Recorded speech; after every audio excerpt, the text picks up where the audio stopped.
मधुबन के बाबा, मधुबन के बाबा मुरली वाले, आपका क्या कहना,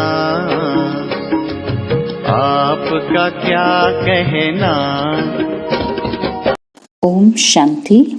आज 17 जनवरी 2023 के साकार मधुर महावाक्य हैं। आज मीठे मीठे बाप दादा बोले, मीठे बच्चे, तुम इस पाठशाला में आए हो अपनी ऊंची तकदीर बनाने।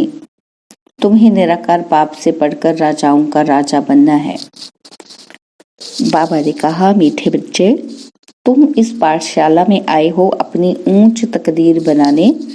तुम्हें निराकार बाप से पढ़कर राजाओं का राजा बनना है। बाबा आज प्रश्न पूछते हैं कि कई बच्चे हैं भाग्यशाली लेकिन बन जाते हैं दुर्भाग्यशाली, कैसे? और उत्तर में बाबा समझाते कि वह बच्चे भाग्यशाली हैं जिन्हें कोई भी कर्म बंधन नहीं, अर्थात कर्म बंधन मुक्त हैं, परंतु फिर भी यदि पढ़ाई में अटेंशन नहीं देते, बुद्धि इधर उधर भटकती रहती है, एक बाप जिससे इतना भारी वर्षा मिलता उसे याद नहीं करते हैं, तो भाग्यशाली होते भी दुर्भाग्यशाली ही कहेंगे। और बाबा ने एक और प्रश्न पूछा कि श्रीमत में कौन कौन से रस भरे हुए हैं? और उत्तर में बाबा कहते, श्रीमत है ही जिसमें माता पिता, टीचर, गुरु सबकी मत इकट्ठी है। श्रीमत जैसे स्क्रीन है जिसमें ये सब रस भरे हुए हैं। मुरली का गीत है, तकदीर जगाकर आई हूँ। ओम शांति।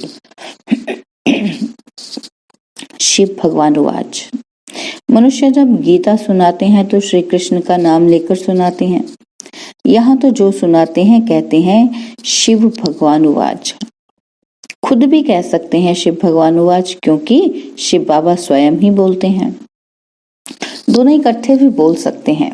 बच्चे तो दोनों गए हैं, बच्चे और बच्चियां दोनों बैठे हुए हैं, तो कहते हैं बच्चे समझते हो कि कौन पढ़ाते हैं? कहेंगे बाप दादा पढ़ाते हैं। बाप बड़े को, दादा छोटे को, अर्थात भाई को कहा जाता है, तो बाप दादा इकट्ठा कहा जाता है। अब बच्चे भी जानते हैं, क्या जानते हैं? कि हम स्टूडेंट हैं। स्कूल में स्टूडेंट बैठे ही हैं तकदीर बनाने के लिए कि हम पढ़कर फलाना इम्तिहान पास करेंगे। वह जिस्मानी इम्तिहान तो बहुत होते हैं, यहाँ तुम बच्चों के दिल में है कि हमको बेहद का बाप परमपिता परमात्मा पढ़ाते हैं। बाप इसको नहीं कहते हो, माना ब्रह्मा को बाप नहीं कहते हो, निराकार बाप समझाते हैं। और तुम जानते हो कि हम बाप से राजयोग सीख राजाओं का राजा बनते हैं। राजाएं भी होते हैं और फिर राजाओं के राजाएं भी होते हैं।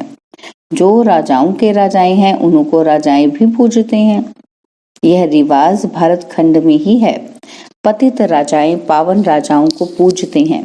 बाप ने समझाया है कि महाराजा बड़ी प्रॉपर्टी वाले को कहा जाता है और राजे लोग छोटे होते हैं। आजकल तो कोई कोई राजाओं की महाराजाओं से भी जास्ती प्रॉपर्टी होती है और कोई कोई साहूकारों को राजाओं से भी जास्ती प्रॉपर्टी होती है। वहाँ ऐसे अनलॉफुल नहीं होता, वहाँ तो सब कुछ कायदे अनुसार होगा। बड़े महाराजा पास बड़ी प्रॉपर्टी होगी। तो तुम बच्चे जानते हो कि हमको बेहद का बाप बैठ पढ़ाते हैं। परमात्मा बिगर राजाओं का राजा, स्वर्ग का मालिक कोई नहीं बना सकता। स्वर्ग का रचयिता है ही निराकार बाप। उनका नाम भी गाते हैं कि हेवनली गॉड फादर। बाप साफ समझाते हैं कि मैं तुम बच्चों को फिर से स्वराज्य देकर राजाओं का राजा बनाता हूँ। अब तुम जानते हो कि हम तकदीर बनाकर आए हैं। बेहद के बाप से राजाओं का राजा बनने कितनी खुशी की बात है। बड़ा भारी इम्तिहान है। बाबा कहते हैं श्रीमत पर चलो। इसमें माता पिता, टीचर, गुरु आदि सब की मत इकट्ठी है। सबकी स्क्रीन बनी हुई है। सभी का रस एक में भरा हुआ है। सबका साजन एक है। पतित से पावन बनाने वाला वह बाप ठहरा। गुरु नानक ने भी उनकी महिमा की है, तो जरूर उनको याद करना पड़े। पहले वे अपने पास ले जाएगा, फिर पावन दुनिया में भेज देगा। कोई भी आए तो उसको समझाना है, ये गॉडली कॉलेज है। भगवानुवाच, और स्कूलों में तो कभी भगवानुवाच नहीं कहेंगे। भगवान है ही निराकार ज्ञान का सागर, मनुष्य सृष्टि का बीज रूप। तुम बच्चों को बैठ पढ़ाता हूँ, यह गॉडली नॉलेज है। सरस्वती को गॉडेज ऑफ नॉलेज कहते हैं, तो जरूर गॉडली नॉलेज से गॉड गॉडेज ही बनते होंगे। बैरिस्ट्री नॉलेज से बैरिस्टर ही बनेंगे। ये है गॉडली नॉलेज। सरस्वती को गॉड ने नॉलेज दी है, तो जैसे सरस्वती गॉडेज ऑफ नॉलेज है, वैसे तुम बच्चे हो।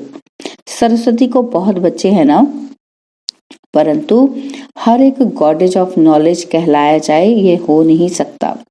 इस समय अपने को गॉडेज नहीं कह सकते, वहां भी तो देवी देवताएं ही कहेंगे। गॉड नॉलेज बरोबर देते हैं, लेसन ऐसे धारण कराते हैं, ये मर्तबा देते हैं बड़ा।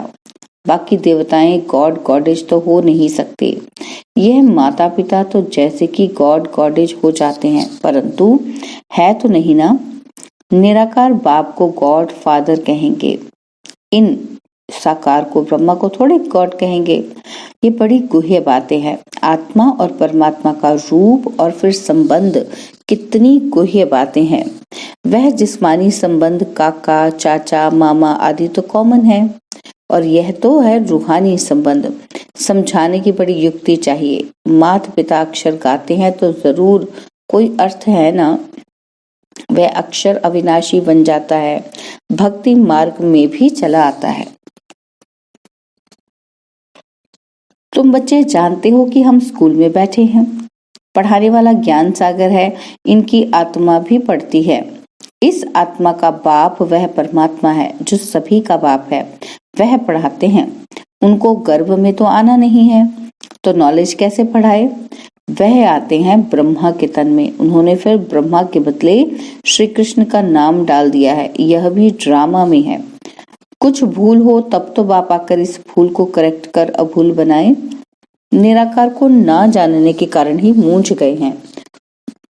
बाप समझाते हैं कि मैं तुम्हारा बेहद का बाप, बेहद का वर्षा देने वाला हूँ। लक्ष्मी नारायण स्वर्ग के मालिक कैसे बने, यह कोई भी नहीं जानते। जरूर कोई ने तो कर्म सिखाए होंगे ना, और वह भी जरूर बड़ा होगा जो इतना ऊंच पद प्राप्त कराएगा। तो जिसने कराया, मनुष्य कुछ भी नहीं जानते। बाप कितना प्यार से समझाते हैं, कितनी बड़ी अथॉरिटी है। सारी दुनिया को पतित से पावन बनाने वाला मालिक है। समझाते हैं कि यह बना बनाया ड्रामा है, तुमको चक्र लगाना होता है। इस बनावट को कोई भी जानते नहीं। ड्रामा में कैसे हम एक्टर्स हैं, ये चक्र कैसे फिरता है। दुख धाम से सुख धाम कौन बनाते हैं, ये तुम जानते हो। तुमको सुख धाम के लिए पढ़ाता हूँ। तुम ही 21 जन्मों के लिए सदा सुखी बनते हो, और कोई वहां जा न सके। सुख धाम में जरूर थोड़े मनुष्य होंगे। समझाने के लिए पॉइंट्स बहुत अच्छी चाहिए। कहते तो हैं कि बाबा हम आपके हैं, परंतु पूरा बनने में टाइम लगता है। कोई का कर्म बंधन झट छूट जाता है और कोई को टाइम लगता है। कोई तो ऐसे भाग्यशाली भी हैं जिनका कर्म बंधन टूटा हुआ है, परंतु पढ़ाई में अटेंशन नहीं देते हैं, तो उनको कहा जाता है दुर्भाग्यशाली। पुत्र पौत्र दोत्रे आदि में बुद्धि चली जाती है। यहाँ तो एक को ही याद करना है, बहुत भारी वर्षा मिलता है। तुम जानते हो कि हम राजाओं के राजा बनते हैं। पतित राजाएं कैसे बनते हैं और पावन राजाओं के राजा कैसे बनते हैं, वह भी बाप तुमको समझाते हैं। मैं स्वयं आकर राजाओं का राजा, स्वर्ग का मालिक बनाता हूँ इस राजयोग से। और वह पतित राजाएं तो दान करने से बनते हैं। उन्हों को मैं थोड़ी आकर बनाता हूँ, वह तो बहुत दानी होते हैं। दान करने से राजाई कुल में जन्म लेते हैं। मैं तो 21 जन्मों के लिए तुमको सुख देता हूँ, और वह तो एक जन्म के लिए बनते सो भी पतित दुखी रहते हैं। मैं तो आकर बच्चों को पावन बनाता हूँ। मनुष्य समझते हैं सिर्फ गंगा स्नान करने से पावन बनते हैं। कितने धक्के खाते हैं। गंगा यमुना आदि की कितनी महिमा करते हैं। अब इसमें महिमा की तो बात ही नहीं। पानी सागर से आता है। ऐसे तो बहुत नदियां हैं, विलायत में भी बड़ी बड़ी नदियां खोद कर बनाते हैं, इसमें क्या बड़ी बात है। ज्ञान सागर और ज्ञान गंगाएं कौन है, यह तो जानते ही नहीं। शक्तियों ने क्या किया, कुछ भी जानते नहीं। वास्तव में ज्ञान गंगा अथवा ज्ञान सरस्वती यह जगदम्बा है। मनुष्य तो जानते ही नहीं, जैसे भील हैं, बिल्कुल ही बुद्धू बेसमझ हैं। अब बाप आकर बेसमझ को कितना समझदार बनाते हैं। तुम बता सकते हो कि इन्हों को राजाओं का राजा किसने बनाया। गीता में भी है कि मैं राजाओं का राजा बनाता हूँ। मनुष्य तो ये जानते ही नहीं, हम खुद भी नहीं जानते थे। यह जो खुद बना था अब नहीं है, वह नहीं जानता तो फिर कैसे जान सकते। सर्वव्यापी के ज्ञान में कुछ भी है नहीं, योग किसके साथ लगाए, पुकारे किसको। खुद ही खुदा है तो फिर प्रार्थना किसकी करेंगे। बड़ा वंडर है। पर बहुत भक्ति जो करते हैं ना, उनका मान होता है। भक्त माला भी है ना, तो ज्ञान माला है, रुद्र माला, और फिर यह भक्त माला है, वह है निराकारी माला। सभी आत्माएं वहां रहती हैं, उनमें भी पहला नंबर आत्मा किसकी है। जो नंबर 1 में जाते हैं, सरस्वती की आत्मा, वह ब्रह्मा की आत्मा नंबर 1 पढ़ती है। यह आत्मा की बात है। भक्ति मार्ग में तो सब जिस्मानी बातें हैं कि फलाना भक्त ऐसा था, उनके शरीर का नाम लेंगे। तुम मनुष्यों को नहीं कहेंगे। तुम जानते हो कि ब्रह्मा की आत्मा क्या बनती है, वह जाकर शरीर धारण कर राजाओं का राजा बनते हैं। आत्मा शरीर में प्रवेश कर राज्य करती है, और अभी तो राजा नहीं है। राज्य करती तो आत्मा है ना। मैं राजा हूँ, मैं आत्मा हूँ, इस शरीर का मालिक हूँ। अहम आत्मा शरीर का नाम श्री नारायण धाराए, फिर राज्य करेंगे। आत्मा ही सुनती और धारण करती है। आत्मा में संस्कार रहते हैं। अब तुम जानते हो कि हम बाप से रजाई लेते हैं श्रीमत पर चलने से। बाप दादा दोनों मिलकर कहते हैं कि हे बच्चों, दोनों बच्चों को कहने का हक है, दोनों को बच्चे कहने का हक है, ब्रह्मा को भी और शिव बाबा तो है ही। आत्मा को कहते हैं निराकारी बच्चे, और मुझ बाप को याद करो। और कोई कह ना सके कि हे निराकारी बच्चे, हे आत्माएं मुझ बाप को याद करो। बाप ही आत्माओं से बात करते हैं। ऐसे तो नहीं कहते हैं कि हे परमात्मा मुझ परमात्मा को याद करो, कहते हैं हे आत्माएं मुझ बाप को याद करो, तो इस योग अग्नि से तुम्हारे विकर्म विनाश होंगे। बाकी गंगा स्नान से कभी कोई पाप आत्मा से पुण्य आत्मा नहीं बन सकते। गंगा स्नान कर फिर घर में आकर पाप करते हैं। इन विकारों के कारण ही पाप आत्मा बनते हैं, ये कोई समझते नहीं। बाप समझाते हैं कि अब तुमको राहु का कड़ा ग्रहण लगा हुआ है, तो पहले हल्का ग्रहण होता है, अब दे दान तो छूटे ग्रहण, प्राप्ति बहुत भारी है, तो पुरुषार्थ भी ऐसे करना चाहिए ना। बाप कहते हैं मैं तुमको राजाओं का राजा बनाऊंगा, इसलिए मुझे और वर्षे को याद करो, अपने 84 जन्मों को याद करो। इसलिए बाबा ने नाम ही रखा है स्वदर्शन चक्रधारी बच्चे। तो स्वदर्शन का ज्ञान भी चाहिए ना। बाप समझाते हैं यह पुरानी दुनिया खत्म होनी है, तुमको मैं नई दुनिया में ले चलता हूँ। सन्यासी सिर्फ घर बार को भूलते हैं और तुम सारी दुनिया को भूलते हो।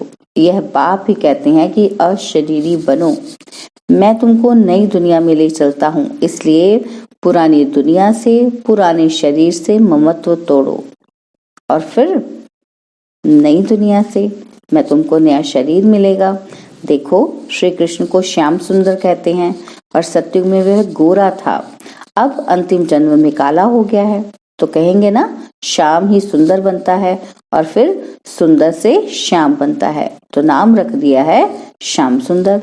काला बनाते हैं 5 विकार रावण, और फिर गोरा बनाते हैं परमपिता परमात्मा।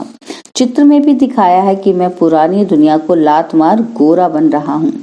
गोरी आत्मा स्वर्ग की मालिक बनती है, और काली आत्मा नरक की मालिक बनती है। आत्मा ही गोरी और काली बनती है। अब बाप कहते हैं तुमको पवित्र बनना है, वह हठ योगी पवित्र बनने के लिए बहुत हठ करते हैं, परंतु योग बिगड़ तो पवित्र बन न सके, या तो सजाएं खाकर पवित्र बनना पड़े। इसलिए बाप को क्यों न याद करें और 5 विकारों को भी जीतना है। बाप कहते हैं यह काम विकार ही आदि मध्य अंत दुख देने वाला है। जो विकारों को नहीं जीत सकते वह बैकुंठ के राजा थोड़े बन सकते हैं। इसलिए बाप कहते हैं देखो मैं तुमको कितने अच्छे कर्म सिखाता हूँ। बाप टीचर सतगुरु रूप में योग बल से विकर्म विनाश कराए विकर्माजीत राजा बनाता हूँ। वास्तव में सत्युग के देवी देवताओं को ही विकर्माजीत कहा जाता है। वहां विकर्म तो होते नहीं। विकर्माजीत संवत और विक्रम संवत अलग अलग हैं। एक राजा विक्रम भी होकर गया है और विकर्माजीत राजा भी हो गया है। हम अभी विकर्मों को जीत रहे हैं, फिर द्वापर से नए सिरे विकर्म शुरू होते हैं, तो नाम रख दिया है राजा विक्रम। विक्रम देवताएं हैं विकर्माजीत, अभी हम बनते हैं। फिर जब वाम मार्ग में आते हैं तो विकर्मों का खाता शुरू हो जाता है और यहाँ विकर्मों का खाता चुकतू कर फिर हम विकर्माजीत बनते हैं। वहाँ कोई विकर्म होते नहीं। तो बच्चों को ये नशा होना चाहिए कि हम यहाँ ऊंच तकदीर बनाते हैं। यह है बड़े से बड़ी तकदीर बनाने की पाठशाला। सत्संग में तकदीर बनने की बात नहीं रहती और पाठशाला में हमेशा तकदीर बनती है। तुम जानते हो कि हम नर से नारायण अथवा राजाओं का राजा बनेंगे। बरोबर पतित राजाएं पावन राजाओं को पूजते हैं। मैं तुमको पावन बनाता हूँ। पतित दुनिया में तो राज्य नहीं करेंगे। अच्छा, मीठे मीठे सिकिलदे बच्चों प्रति माता पिता बाप दादा का याद प्यार और गुड मॉर्निंग। रूहानी बाप की रूहानी बच्चों को नमस्ते। हम रूहानी बच्चों की रूहानी बाप दादाजी को दिलवा जान सिखवा प्रेम से नमस्ते। ओम शांति। प्यारे बाबा, मीठे बाबा, मेरे बाबा, शुक्रिया बाबा, शुक्रिया बाबा, शुक्रिया बाबा।